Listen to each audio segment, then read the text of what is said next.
Bem, amigo de Deus, eu sou o pastor Uriel, venho como ministro do Evangelho de Cristo falar sobre esse tema, batismo em águas. Fizemos o primeiro vídeo e agora esse já é o segundo. E hoje nós vamos falar sobre o batismo como ordenança, como uma instrução, como algo que foi dito para que fosse feito pela igreja. Na verdade, não é só um mandamento vazio, mas algo que o próprio Cristo, ele toma a frente e ele dá o exemplo. Então, muitas pessoas, ao se converterem, né, elas têm esse temor, eu não sei se eu vou batizar, e elas têm uma certa dúvida, né, a respeito do batismo, né? Então, um certo impedimento que está dentro da pessoa mesmo. Mas se você observar que até Cristo, ele foi batizado, e você não pode dispensar algo assim. Se até Jesus não dispensou o batismo, como você vai dispensar?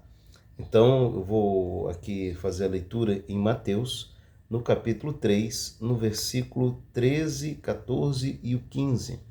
Diz assim: E por este tempo dirigiu-se Jesus da Galiléia para o Jordão, a fim de que João o batizasse. Versículo 14. Ele, porém, o dissuadia, dizendo: Eu é que preciso ser batizado por ti, e tu vens a mim? Versículo 15. Mas Jesus lhe respondeu: Deixa por enquanto, porque assim nos convém cumprir toda a justiça. Então ele o admitiu. Então, até assim, um texto assim muito que chama atenção, porque Jesus ele saiu da Galiléia, foi até o Jordão e falou assim: Ô João, vim aqui para você me batizar. E João falou assim: não, você tem, alguma coisa está errada, porque eu é que devia ser batizado pelo Senhor. Porque Jesus ele era aquele ser sem pecado. Jesus era aquele ser que não tinha em si, no corpo dele, na vida dele, não tinha em si nenhuma maldade. Então não havia ninguém que pudesse convencê-lo do pecado. E quando Jesus chega para ser batizado, João que pregava o batismo do arrependimento, João que pregava o batismo de como é que fala, um recomeço, então de um coração sincero, assim, contrito diante de Deus pela vida errada que havia vivido. Então João fala assim: olha, eu não entendo o que você quer para ser batizado. E Jesus explica: olha, vamos fazer assim, diz aqui, Mateus capítulo 3, versículo 15. Mas Jesus lhe respondeu: Deixa por enquanto, porque assim convém cumprir toda a justiça. Então, é parte da justiça de Deus que alguém seja batizado nas águas. Ora, nós somos salvos pela fé, como diz em Efésios capítulo 2, versículo 8 e 9. Amém? Isso é um ato soberano de Deus. A salvação, ela é concedida pela graça. Amém? Não depende de nós. É Ele que concede. Mas para que seja cumprida a justiça, Jesus disse assim: olha, eu preciso ser batizado. Então, agora você imagina João falando para ele: olha, eu é que preciso ser batizado. Então você tem primeiro, você tem Cristo, um ser que não havia pecado nele, não herdou o pecado de Adão, ele não cometeu pecado algum, né? Era completamente santo, completamente limpo, purificado.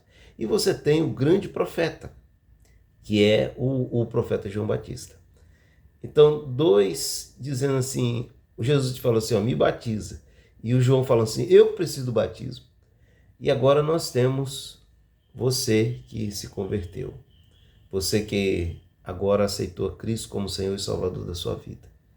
Você precisa agora entender se esses dois entes, se Cristo e João Batista, eles viam a necessidade do batismo, como você pode passar para a eternidade sem receber este batismo.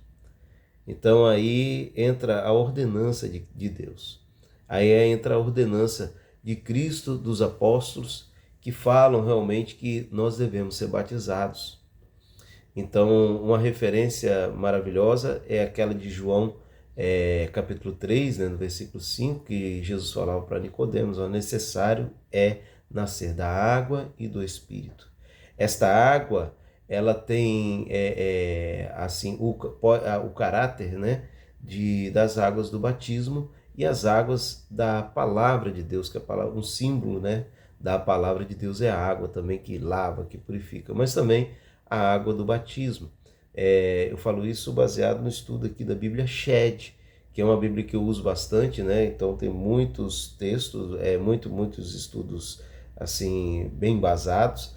Então, fazendo referência até Ezequiel 33, que Deus falou que aspergiria água pura e purificaria da nossa imundícia, né? Então, o batismo em águas, ele é necessário, ele é uma ordenança, ele é algo que é recomendado, que Cristo desejou para cumprir a justiça, que João Batista falou assim: eu que deveria ser batizado pelo Senhor, e que também o próprio Jesus nos ordenou, e também os apóstolos nos ordenaram, né? Vamos passar adiante aqui, vamos Mateus, ver a ordenança de Cristo, né? Mateus capítulo 28, no versículo 18, 19 e o 20. Então, o Cristo que estava já ressuscitado, ele estava na última reunião que ele fez com 500 irmãos de uma única vez, e ele estava no Monte da Ascensão. Então, nesse momento, ele dá as últimas instruções, e entre as últimas instruções, que sempre são as mais importantes, ele disse assim, olha, Mateus 28, 18, e chegando-se Jesus, falou-lhe dizendo: é-me dado todo o poder no céu e na terra, portanto, ide e ensinai todas as nações, batizando-as em nome do Pai, e do Filho, e do Espírito Santo, ensinando-as a guardar todas as coisas que eu vos tenho mandado, e eis que estou convosco todos os dias, até a consumação dos séculos, né? Então, esses versículos, além de ser uma consolação maravilhosa da presença de Jesus, da autoridade que ele tem a parte importante aqui, que é o discipulado, em que os apóstolos, eles deveriam ser aqueles que ensinassem as coisas do reino de Deus, eles deveriam ser aqueles que conduzissem o povo na doutrina do Evangelho, né? Nas coisas que Jesus ensinou, mas que também deveriam batizar em nome do Pai, do Filho e do Espírito Santo, fazer discípulos e batizar. Então, essa é uma ordenança. Como você vai poder se apresentar diante de Deus, né? Chega assim: olha, Senhor Deus, eu vim aqui e tal, fui salvo pela fé, e ele perguntar assim: mas você cumpriu a ordenança que eu determinei? Qual a ordenança? Você vai perguntar.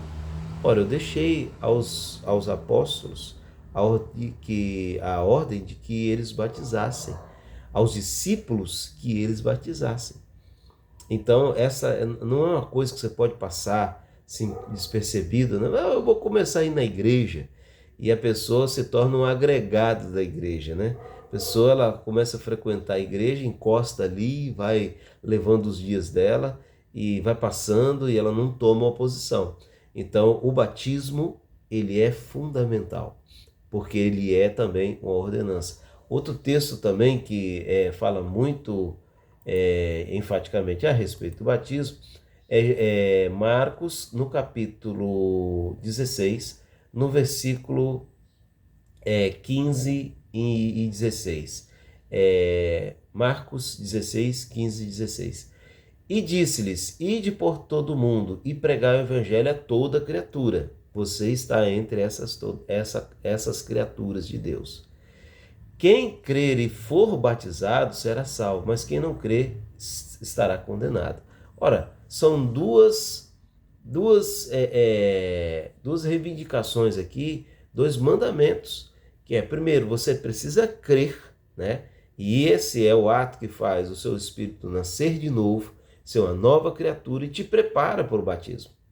Mas depois de crer, você precisa ser batizado. Então, um ato complementar.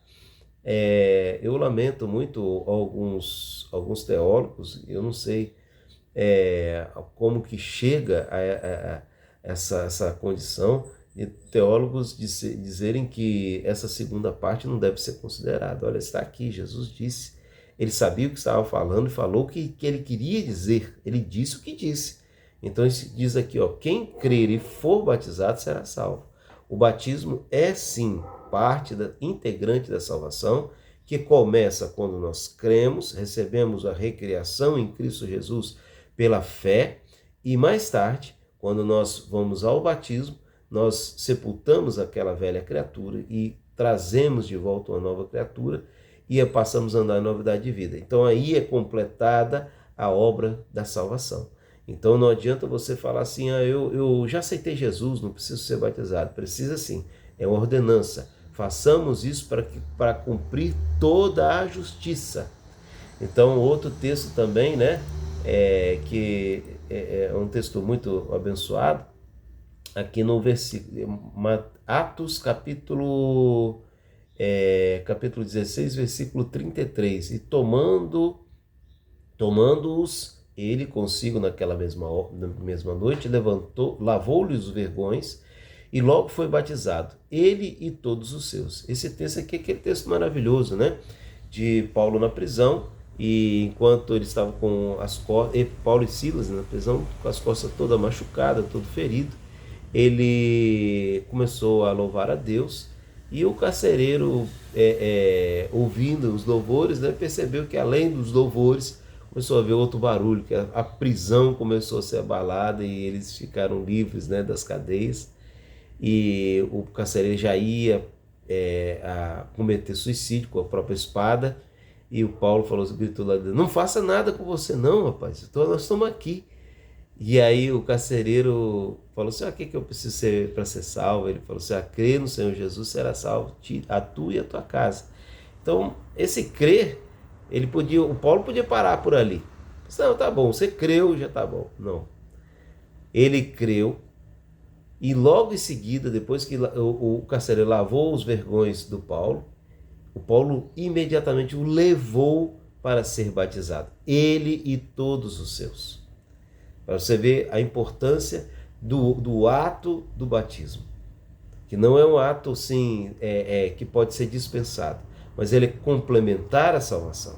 Ele trabalha junto com a fé, não é um ato que nós nos gloriamos, porque na verdade essa faz parte da graça de Deus concedida a nós possamos sepultar a nossa velha criatura nas águas para ter nossa nova oportunidade de começar com Jesus. Amém? E estamos ainda encerrando aqui hoje em Atos ainda, no capítulo 22, no versículo 16, em que Paulo está dando testemunho da própria conversão dele diante de Ananias. E esse versículo 16 é Paulo citando uma fala de Ananias. Então ele diz assim, e agora, por que te detém? Logo que o Paulo se converteu, né? E agora, por que te detém? Levanta-te e batiza-te e lava os teus pecados, invocando o nome do Senhor. Então, naquele momento que o Ananias confirmou a conversão de Paulo, ora, o Paulo agora, ele não é mais o perseguidor, não é mais o Saulo, né? Não é mais o perseguidor. Agora ele é Paulo, ele é o irmão em Cristo, ele é o apóstolo de Jesus, ele teve um encontro com Jesus no meio do caminho. Então, naquele momento que o Ananias percebeu essa obra de Deus na vida dele, ele falou assim, o que você está esperando? Levanta-te e batiza-te e lava os seus pecados. Atos, capítulo 16, capítulo 22, versículo 16, né? E agora, o que te detens? Levanta-te e batiza-te e lava os teus pecados, invocando o nome do Senhor. Então, meu irmão, em nome de Jesus, se você já é uma nova criatura, você está feliz que você teve um encontro com Jesus na palavra, com Cristo, você se encontrou com Cristo, Ele transformou o seu interior, não perca tempo. Procure um ministro de Deus para que você seja batizado em nome de Jesus. Por que você se detém? Levanta-te, batiza-te, lava os seus pecados, invocando o nome do Senhor. Que Deus te abençoe em nome de Jesus.